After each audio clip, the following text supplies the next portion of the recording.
Hello friends, मैं हाजिर हूँ आपके लिए एक और कहानी लेकर।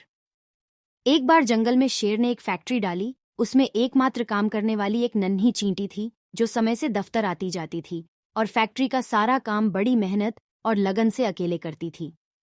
शेर का व्यवसाय बहुत ही व्यवस्थित ढंग से चल रहा था और उसे लगातार मुनाफा हो रहा था। एक दिन शेर ने सोचा कि ये अकेली चींटी इतना सुंदर काम कर रही है, अगर इसको किसी विशेषज्ञ के निगरानी में रख दूं तो ये और भी बेहतर काम कर सकती है, जिससे मुनाफा और अधिक बढ़ सकता है। ये ख्याल मन में आते ही शेर ने एक मधुमक्खी को मैनेजर नियुक्त कर दिया। मधुमक्खी को कार्य का बहुत अनुभव था और वह रिपोर्ट्स लिखने में भी बहुत होशियार थी।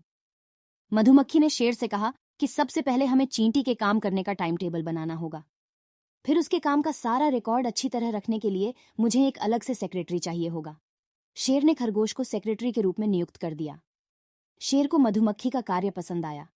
उसने कहा कि चींटी के अब तक पूरे हुए सारे कार्यों की रिपोर्ट दो और जो प्रगति हुई है उसको एक सुंदर ग्राफ बनाकर निर्देशित करो।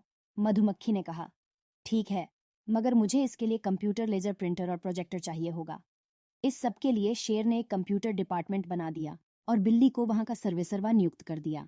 अब चींटी अपना काम करने के बजाय सिर्फ कागजी रिपोर्ट बनाने में ध्यान देने लगी, जिससे उसका काम पिछड़ता गया और अंततः फैक्ट्री का प्रोडक्शन कम हो गया। शेर ने सोचा कि कंपनी में एक तकनीकी विशेषज्ञ रखा जाए जो मधुमक्खी की सलाहों पर अपनी राय दे सके। ऐसा सोचकर उसने बंदर को तकनीकी विशेषज्ञ नियुक्त कर दिया। अब चींटी को जो भी काम दिया जाता वह उसको पूरी सामर्थ्य से करने की कोशिश करती, लेकिन ऊपर से अधिक दबाव के कारण अगर काम कभी पूरा नहीं होता तो वह विवश होकर उसको अपूर्ण छोड़कर ही अपने घर चली जाती। शेर को लगातार नुकसान होने लगा तो वह बहुत बेचैन हो उठा। कोई उपाय न देख मजबूरी में उसने उल्लू को नुकसान का कारण पता लगाने के लिए ऑडिटर नियुक्त कर दिया। 3 महीने बाद उल्लू ने शेर को अपनी विस्तृत व बेहद गोपनीय रिपोर्ट सौंप दी, जिसमें उसने बताया कि फैक्ट्री में काम करने वालों की संख्या ज्यादा है और कंपनी के घाटे को कम करने के लिए कर्मचारियों की तुरंत छंटनी करनी होगी। अब आप सोचिए, किसको निकाला जाएगा? जाहिर सी बात है, चींटी को ही निकाला जाएगा। शायद यही नियम और विचारधारा पूरी दुनिया के हर सेक्टर में ताबड़तोड़ चल रहा है।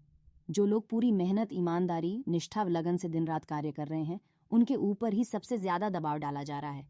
हमारे चैनल की ये कोशिश है कि आपको यहाँ बेहतर और रोचक कहानियां सुनने को मिलती रहे।